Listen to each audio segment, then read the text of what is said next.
Todos. El Señor bendiga a cada uno de los congregados y los que aún no han podido ingresar a esta sala virtual. Hermanos, es una bendición para mí estar en medio de ustedes, compartir la palabra del Señor. Es un grato privilegio y así que lo hago con el mejor deseo de que sea para nuestra edificación. Ahora, estuve meditando en Tito, que es otra epístola pastoral del apóstol Pablo. Y en esta epístola, pues quisiera llamar su atención al capítulo 2, ya que el capítulo 3 también está relacionado con el capítulo 2. Y pues a este tema que encontramos en el capítulo 2 de Tito, queridos hermanos, le he titulado Sanidad de doctrina y de práctica. Sanidad de doctrina y de práctica. En el primer capítulo de Tito, el apóstol Pablo enseña que los ancianos tienen tareas importantes. Entre ellas, dice que deben retener la palabra. Tienen que retener la palabra, tienen que poder absorber la palabra de Dios, la enseñanza de Dios, y luego retener, guardar, ¿no? Poder preservar la palabra de Dios. Es muy triste cuando un anciano hace tiempo enseñaba algo y después de un tiempo cambió de idea. Bueno, el anciano puede cambiar de idea, pero no puede cambiar la palabra de Dios. Más bien tendría que cambiar sus ideas y adecuarlas a la palabra del Señor. Pero el anciano ha de ser alguien que debe retener la palabra. Además, exhortar con sana enseñanza. Exhortar la palabra, exhortar, hermanos, tiene raíz en consolar, rogar, ¿no? Confortar, desafiar. Uno de los nombres del Espíritu Santo precisamente es el otro consolador. Y la palabra consolador es la misma de exhortar. Entonces, tiene la misma raíz de exhortar. Entonces, el anciano debe de tener la palabra, debe exhortar con sana enseñanza, ¿no? Dice con una didáctica sana, ¿no? Esa es la idea más o menos que se transmite. Y convencer, es decir, refutar. En otro pasaje, Pablo dice tapar la boca de los que contradicen. Aquellos que contradicen, aquellos que quieren discutir, que quieren hacer pleito por una porción bíblica, por una situación, pues dice, hay que convencer, ¿no? Hay que refutar, hay que argumentar con la palabra del Señor. Ahora, en Tito 2 y 3, en los capítulos 2 y 3, el apóstol ha de hablarle a Tito y enseñar sobre la sana doctrina y la sana práctica. En realidad, la sana doctrina está ligada o relacionada con la práctica de una vida piadosa. Una sana doctrina que está aislada, está divorciada de, que está divorciada, una sana doctrina que está divorciada de la conducta sana del creyente, no es una sana doctrina. La sana práctica es la consecuencia de una sana doctrina. Debería ser la consecuencia lógica, normal, de una sana doctrina. Ahora, hermanos, hemos escuchado desde hace muchos años, seguramente, que se debe seguir la sana doctrina. Incluso en Bolivia hay un grupo a los cuales los denominan los de la sana, ¿no? Los sanas, dicen, ¿no? Los sanos, los de la sana doctrina. Vaya, qué respetables son. Pero hay que ver de qué se trata la sana doctrina. Se ha hablado mucho de sana doctrina. Yo he escuchado desde mis primeros años de conversión la sana doctrina. Tenemos que seguir la sana doctrina. Pero darle énfasis, un sobreénfasis en la sana doctrina, aislándolo, separándolo de la sana práctica, entonces esa sana doctrina se corrompe. Pues lamentablemente se ha dado énfasis en la sana doctrina, pero se ha dado muy poco énfasis sobre la sana doctrina. No se ha dado o se ha dado poco énfasis. Debemos recordar entonces, hermanos, que no se hace distinción entre doctrina y práctica. A la una le sigue la otra. Y la otra no tiene sentido si no hay una práctica consecuente. Así que toda doctrina sana debe producir una conducta también sana. Podemos decir que si creemos en la ortodoxia, también debemos creer en la ortopraxia o en la ortopraxis. Si nosotros hablamos y pensamos que debemos tener una correcta opinión, debemos tener un correcto concepto de la escritura, de las enseñanzas, también deberíamos tener una práctica correcta, consecuente a la doctrina. Bien, hermanos, espero que esto sea suficiente para hacernos reflexionar sobre la importancia y la necesidad de que debe haber una relación estrecha, íntima, no se puede separar una de la otra entre la doctrina y la práctica. Cuando se separa, entonces surgen los problemas. De por qué los fariseos eran mal vistos, por qué el Señor Jesús les acusó, por qué el Señor Jesús le enfrentó cara a cara con palabras duras, al extremo que les dijo que eran generación de serpientes. ¿Qué más? Sepulcros blanqueados, que por fuera se los ve hermosos, lindos, y por dentro es pura podredumbre. Qué cosa tremenda, qué palabras.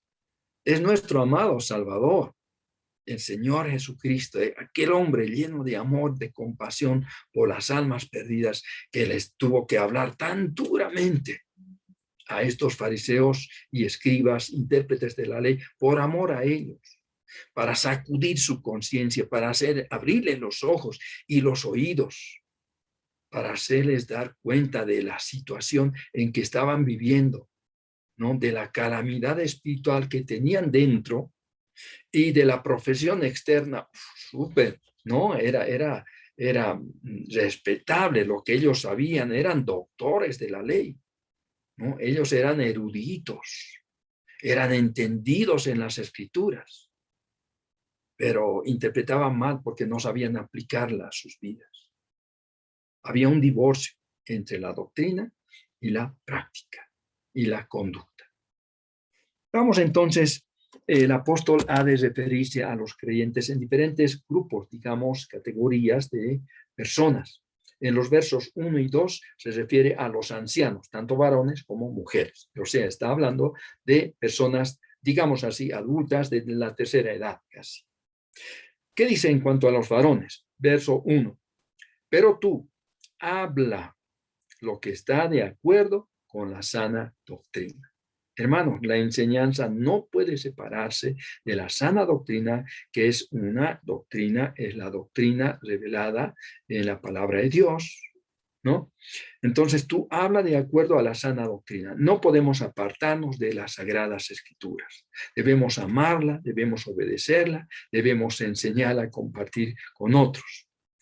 Luego dice, que los ancianos sean sobrios, serios, prudentes, sanos en la fe, en el amor, en la paciencia. Estas son las cosas que debe haber en la conducta de los ancianos varones. Ser sobrios. Sobrios. Es decir, una persona sobria es una persona en un sentido sencilla, ¿no?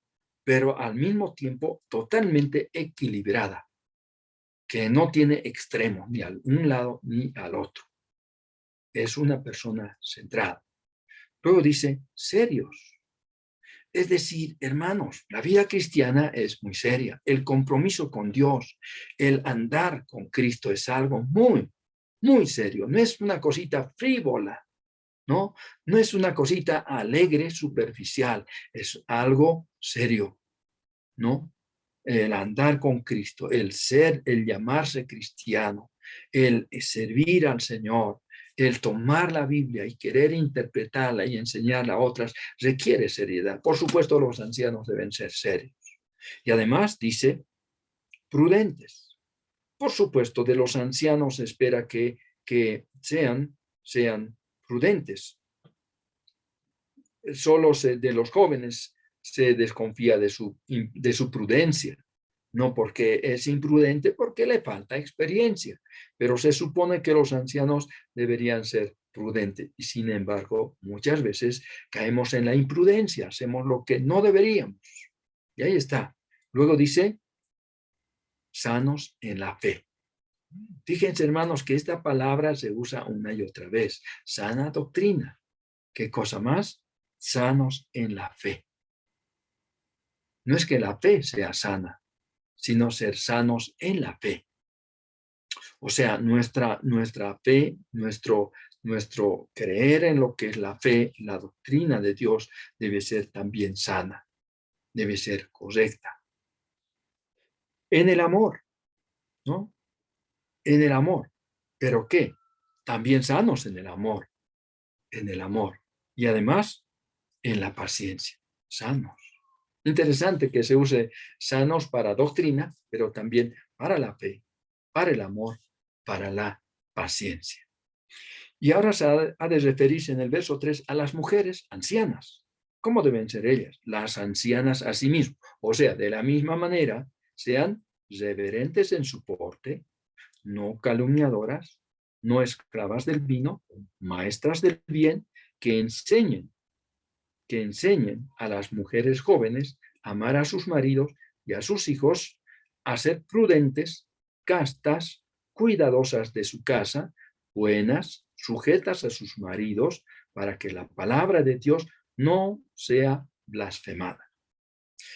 Interesante la enseñanza en cuanto a la conducta que deben llevar las mayores mujeres, las mujeres mayores. ¿Cómo? Primero, reverentes en su porte. O sea, debería mostrar seriedad, debería en su porte, en su vestimenta, en su presentación, deberían ser, en un sentido, deberían inspirar respeto. No hay cosa más contradictoria ver a una mujer anciana queriendo vestirse de jovencita, pasársela como una quinceañera, por ejemplo. Es ridículo. Por tanto, su porte debe ser reverente, que inspire seriedad, respeto de las otras personas. Y luego dice, no calumniadoras, no calumniadoras. Y entonces, ¿qué es una persona calumniadora? Es alguien que puede acusar de algo que no está segura, de algo que no le, ¿cómo se dice? Pues no le consta, ¿no? No le consta, es algo que no sabe y entonces puede ser totalmente nocivo a la salud de su vida espiritual el ser calumniadora, el ser calumniadora. Por otra parte dice, no esclavas del vino, no esclavas del vino. Saben, perdón, antes de pasar a lo del vino, estuve buscando cuál es la palabra, qué palabra se traduce como calumniadora. Hermanos, aquí dice no diabolos, no diabolos. ¿Qué es eso? Ay, es que calumniador es el diablo. Y a las señoras mayores les dice que no sean calumniadoras y usa el término diabolos. Tremendo, esto es muy fuerte. Pero ahí está, es la palabra de Dios. Así que la palabra calumniar es la misma palabra diablo. Es que el diablo es un calumniador que nos acusa delante de Dios de cosas. Y así, las mujeres mayores no deben ser calumniadoras. Tampoco esclavas del vino. Uy, fíjense, si se esclavizan al vino, va a crecer esa actitud de calumniador. ¿no? Porque como que el vino les ala la lengua y les activa más y pueden hablar mucho más, mucho peor. Y esto sería un desastre en la conducta sana que se espera de una creyente mayor. Y luego dicen maestras del bien. Y aquí toca por lo menos 5 cosas. Número 1, que enseñen a las jóvenes, a las mujeres jóvenes, a amar a sus maridos y a sus hijos.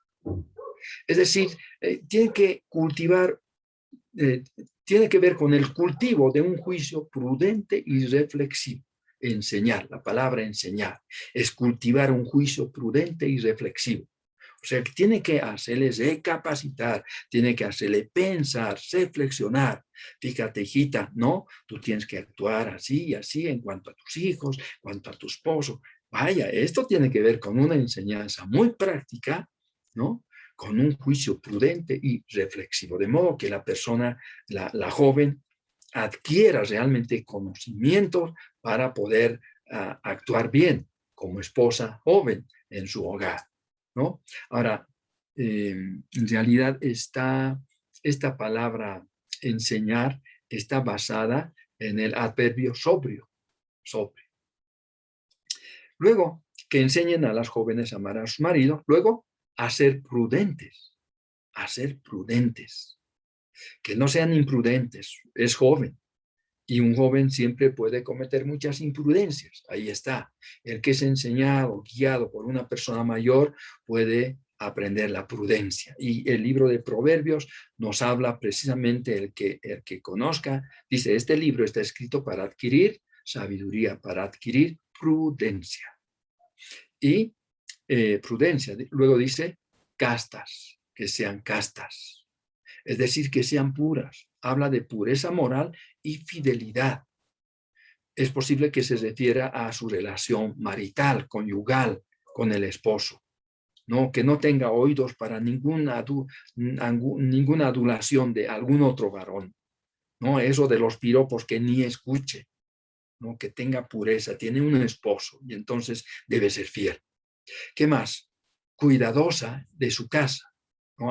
Tiene que enseñar las mayores a las jóvenes esposas a ser cuidadosas de su casa, dirigentes en los quehaceres de la casa, ¿no? Una mujer puede pasarse tal vez mirando su novela o escuchando la radio, o quién sabe, mirando una revista o tal vez conversando con la vecina y descuidar la casa. Y cuando llega el esposo, todo está en desorden, la cama no está tendida, las ropas están por aquí, por allá. Son cosas, por supuesto, demasiado domésticas. Pero a veces las jovencitas todavía no han reflexionado, no tienen ese juicio prudente. Entonces, sí, necesitan aprender a ser cuidadosas en casa. Y luego dice buenas. Y esta palabra buenas tiene que ver también, está en el versículo 5, ¿verdad? En el verso 5, y ahí en el verso 5, de hecho, buenas hace referencia a ser buena en sentido, como diré, interno, ¿no? Es como decir que tenga un buen corazón, que tenga una buena actitud, es decir, que lo bueno de adentro se manifieste hacia afuera. Y luego dice, sujetas a sus maridos. Y al respecto estuve mirando, observando, estudiando, y realmente parece que la respuesta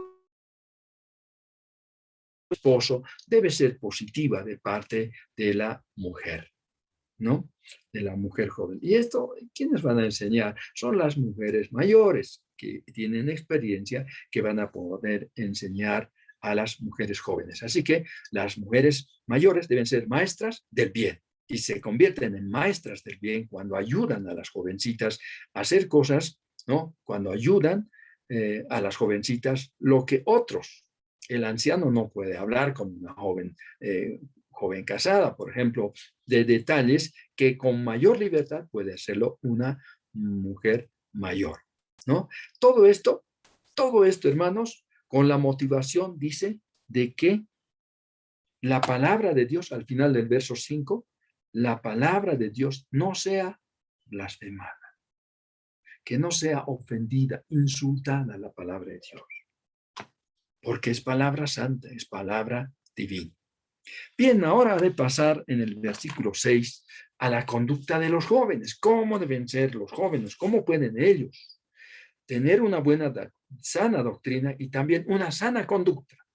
Dice verso 6, exhorta a sí mismo a los jóvenes a que sean prudentes, ¿no? Que sean prudentes. Pero dice ahí en el verso 6, a los jóvenes a ser prudentes. El verso 7, presentándote tú en todo como ejemplo de buenas obras. Tito, vas a enseñar a los jóvenes a tener sana doctrina y sana conducta. Y lo que los jóvenes, esta es la realidad, todos los jóvenes en todo el mundo, en todas las iglesias cristianas evangélicas, necesitan modelos, ejemplos de hombres también jóvenes y un poco más maduros, jóvenes y aún mayores, que les sirvan de verdadero ejemplo, modelo para una vida, un modelo para imitar, para seguir los pasos. Tú como modelo o ejemplo. ¿De qué? De las buenas obras, de buenas obras. En la enseñanza, mostrando integridad, seriedad, y fíjense lo que ha de decir además, integridad, seriedad, palabra sana e irreprochable, de modo que el adversario se avergüence y no tenga nada malo que decir de vosotros. Interesante para los jóvenes, que aprendan a ser prudentes. Pero tú, Tito, tienes que ponerte como ejemplo de ellos. ¿De qué cosas? De la enseñanza con integridad. Es decir, que haya integridad entre lo que enseñas y lo que practicas, lo que vives, cómo te conduces. Hace unos días ahí en el centro bíblico conversé con un joven que está estudiando los cursos Emaús. A propósito de Emaús, hermanos, si algunos de ustedes estudian, continúen haciéndolo, y si ninguno estudia, me gustaría animarles a que conozcan, ¿no? Y estudien la palabra del Señor con los cursos Emaús. Pues uno no necesita ir a un instituto, puede hacerlo en casa. Por supuesto que los que van a un instituto sigan adelante. Y entonces dice integridad. Les contaba de ese joven. Él me contó su testimonio y me dijo, ¿sabe qué? Lo conocí después de 2 o 3 días de convertido, dice, me trasladé a otro lado. Y allí llegó el tal hermano, dijo, ¿no? El tal hermano que era el pastor de la iglesia. Y entonces él me llamó la atención, me gustó lo que él enseñaba. Y entonces yo decía, Señor, yo te voy a seguir si encuentro un cristiano ejemplar, un cristiano de verdad. Y entonces dice, yo lo seguía a todo lado. Donde él iba, yo lo seguía. Y allí era así. Dice, y allí era vertical. Y allí era vertical. O sea, era el mismo. Y entonces me quedé convencido. ¿No? Qué interesante, hermanos. Es posible que alguien nos esté siguiendo para ver cómo nos conducimos. Y ojalá que como Tito podamos ser ejemplo para los que siguen, para los que vienen tras nuestro, y aprendan de nosotros y digan, este es el modelo de cristiano que necesito para mi vida. Porque a veces hay muchas quejas, ¿no? Y la palabra del Señor es blasfemada. Bien, con integridad, con seriedad, palabra sana e irreprochable. Palabra sana. Interesante. Fíjense, otra vez se utiliza la palabra sana. Palabra sana. ¿Qué será la palabra sana? Sin duda es palabra buena, palabra genuina, es palabra sincera, es palabra sin doblez, es palabra verdadera, que no tenga engaño, que nadie pueda reprocharle, decir, mira lo que estás hablando mal, no dijiste esto, o usaste una palabra soez que en el mundo se escucha a cada rato. Entonces, palabra sana y reprochable.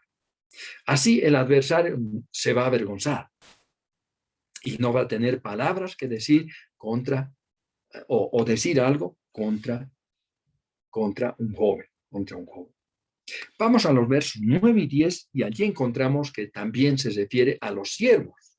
En este caso, bueno, siervos, en realidad dice en el versículo 9, exhorta a los siervos. Y pues la traducción de siervos se traduce de la palabra en el versículo 9, en la traducción de la palabra dulos. Y dulos es esclavo. Aún el apóstol Pablo suele llamarse a sí mismo esclavo. Pablo, esclavo de Jesucristo, ¿no? Llamado a ser apóstol, etcétera. Es así como encabeza sus epístolas. Entonces, aquí Tito dice, los esclavos, no, pues ahora no tenemos esclavos, pero muchos empleados son tratados como esclavos. ¿Cómo debe actuar un empleado, un cristiano dependiente? Verso 9 dice, exhorta a los siervos a que se sujeten a sus amos, o sea, a sus patrones o a sus empleadores, a sus jefes, que agraden en todo, que no sean respondones, no defraudando, sino mostrándose fieles en todo, para que en todo adornen la doctrina de Dios nuestro Salvador. Qué lindas palabras. Pablo es muy práctico en esta epístola, ¿no? Y toca aspectos muy, muy básicos de la vida cristiana. El siervo, el empleado, el dependiente debe sujetarse ¿a quiénes? A las autoridades, a sus jefes, a los que están por encima en cuanto a autoridad. Que agraden en todo. Tomando en cuenta que si están agradando al jefe, ¿no? A su empleador, lo están haciendo a Dios. Por supuesto, no van a agradar en lo malo. Entonces, Pablo no tiene este doble sentido. Que agraden en todo, por supuesto, tiene que ser en todo lo correcto, en todo lo puro, en todo lo bueno, todo lo justo. Sí, que agraden. Que el amo, el patrón, el jefe, diga, este joven, esta persona me agrada. ¿Por qué? Porque es responsable, ¿no? No es un respondón, es alguien cumplido, es fiel. Dice que no defrauden. Quizás nosotros no, como empleados, no robemos, pero no robemos cosas, dinero, cosas que nos confían. Ustedes saben que hay muchos empleados que roban, ¿no? Si, por ejemplo, son vendedores, entonces van poniendo algunos centavos, de centavo en centavo en el bolsillo y ya, eso es un robo, es un fraude, ¿no? Está mal. Entonces, que no roben, está diciendo. Un cristiano que no roba es un buen testimonio. Un cristiano que es honrado también ha de ser confiable, porque dice aquí que, que no sean respondones, no defraudan, sino mostrándose fieles, o sea, confiables, fieles, confiables, en todo, que sean fieles. Una persona confiable, una persona honrada, realmente uno aprecia, valora mucho, ¿no? Que pueda confiar, dejar su caja abierta, que tiene tal vez alguna joya, tal vez algunos relojes, o tal vez algún dinero, que cuando uno lo deja y se va y vuelve, está todo intacto. Aunque ha pasado y repasado, la persona que trabaja por allá es honrada, no se le pega nada. Dice Pablo a Timoteo, a Tito le dice, así deben ser los jóvenes, ¿no? Los siervos, los empleados cristianos. Pues de esta manera, ¿qué dicen? Van a adornar la doctrina, para que la doctrina no solamente sea sana, sino sea hermosa. Porque aquí la palabra que dice adornar es la palabra cosmético. ¿Qué es lo que hacen las damas con el cosmético? Pues se embellecen, quieren verse bonitas, hermosas, ¿no? Claro que el cosmético que deberían utilizar más que todo es adornar sus labios, su lengua, que hablen cosas lindas, buenas, ¿no? Y aunque llevan pendientes en las orejas, que las adornen, de modo que escuchen solo lo bueno, lo que edifica, ¿no? Lo que es de buen nombre. Y que también del rostro, que tengan una sonrisa hermosa, ¿no? Genuina, cristiana, que muestre el gozo del Señor, ¿no? Que adornen la doctrina, que adornen la doctrina, que la doctrina de Cristo se vea cada vez más atrayente para los que no la quieren, para los que no creen la palabra del Señor. Y en los versos 11 al 15, pues debo apresurarme, el apóstol ha de referirse a todos los creyentes en general, sin distinción de sexo ni de edad. Dice verso 11, porque la gracia de Dios se ha manifestado para la salvación a todos los hombres, enseñándonos que renunciando a la impiedad y a los deseos mundanos, vivamos en este siglo sobria, justa y piadosamente, aguardando la esperanza bienaventurada y la manifestación gloriosa de nuestro gran Dios y Salvador Jesucristo, que se dio a sí mismo por nosotros para redimirnos de toda iniquidad y purificar para sí un pueblo propio, celoso de buenas obras. Esto habla y exhorta y reprende con toda autoridad. Nadie te menosprecie. Así que este es un mensaje para todos los creyentes. El comportamiento piadoso requerí, este comportamiento piadoso, ¿no? Que es requerido por el apóstol, nace de la gracia de Dios, nace en la gracia de Dios. Dice, porque la gracia de Dios se ha manifestado, se ha dado a conocer, ¿no? Estaba tal vez oculto en un sentido para muchos, pero ahora tiene un brillo, ¿no? Diáfano, tiene una luz totalmente visible, se ha hecho visible.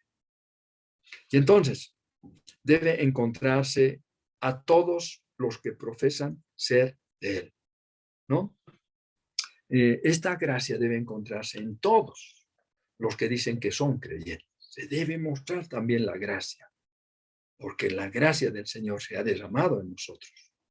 Está orientado a todos los hombres, dice a todos, sin exclusión. Aquí, hermanos, tenemos que tomarlo en cuenta. Dice, se ha manifestado para salvación a todos los hombres. No dice aquí los escogidos solamente, es a todos los hombres. Así como se predica el evangelio y se dice, porque de tal manera amó Dios al mundo, y el mundo está compuesto por todo tipo de personas. Está orientado a todos los hombres, sin exclusión de ninguna clase. No que cada individuo haya experimentado, pero está dirigido igual a todos, para que el que quiera tome del agua de la vida gratuitamente. Tiene alcance a los tres tiempos. Fíjense, el pasado, el presente y el futuro están tomados en cuenta. El pasado se ha manifestado, que la gracia de Dios se ha manifestado. Hermanos, cuando nosotros miramos, por ejemplo, Juan capítulo 1, verso 14, donde dice que aquel verbo se hizo carne y habitó entre nosotros.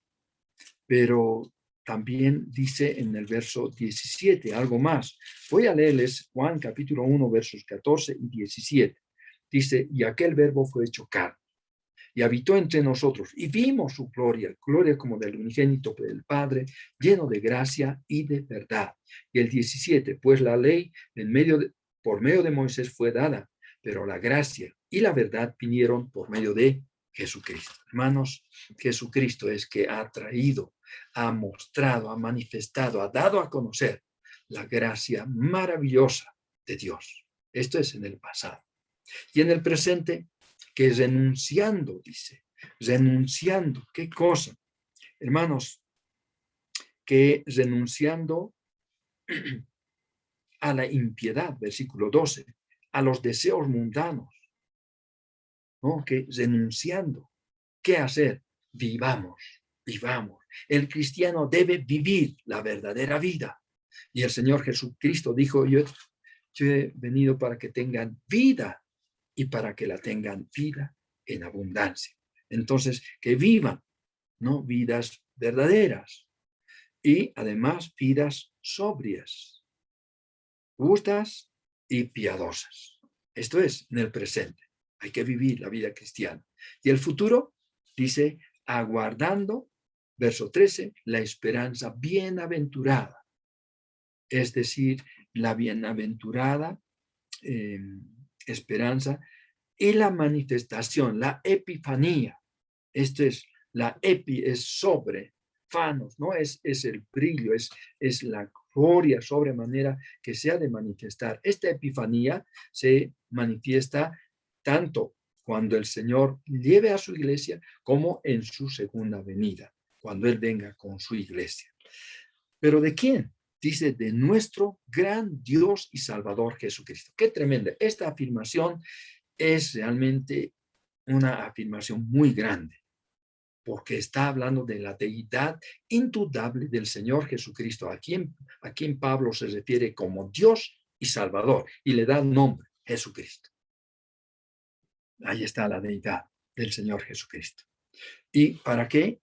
Dice, el Señor manifestó su gracia en el Señor Jesucristo para redimirnos de toda iniquidad, ¿no? En Gálatas habla para redimirnos de la ley y de la condenación de la ley. Aquí nos habla de redimirnos de toda iniquidad, o sea, de la práctica del pecado. Y luego purificar para sí un pueblo. Un pueblo. ¿Qué tipo de pueblo? Un pueblo propio, celoso de buenas obras. Aquí, para que sea un pueblo celoso de buenas obras. Y la palabra es celoten, ¿no? ¿Recuerdan ustedes de los celotes? Estos eran los celosos. Pero aquí dice que nosotros debemos ser celosos, pero celosos de buenas obras, de hacer buenas obras. Vamos a concluir entonces. Le dice el apóstol a Tito, esto habla, exhorta, reprende con autoridad, ¿no? Le da autoridad. ¿Qué cosa es lo que le da autoridad a Tito? La sana práctica. Tito era capaz de llevar la sana doctrina, la sana enseñanza, porque lo había recibido de un apóstol, del apóstol quien recibió la palabra directamente del Señor. Entonces, Tito tenía la palabra de primera mano del mismo apóstol. Por lo tanto, tenía una palabra sana, una doctrina sana. Iba a ser escuchado, recibido, obedecido, respetado por los creyentes siempre que Tito mostrara esta sanidad también en su conducta, que tuviera una conducta sana. Así que, hermanos, esta noche, Dios quiera que hayamos aprendido esto, que la doctrina no se separa de la conducta y la conducta no se separa de la doctrina.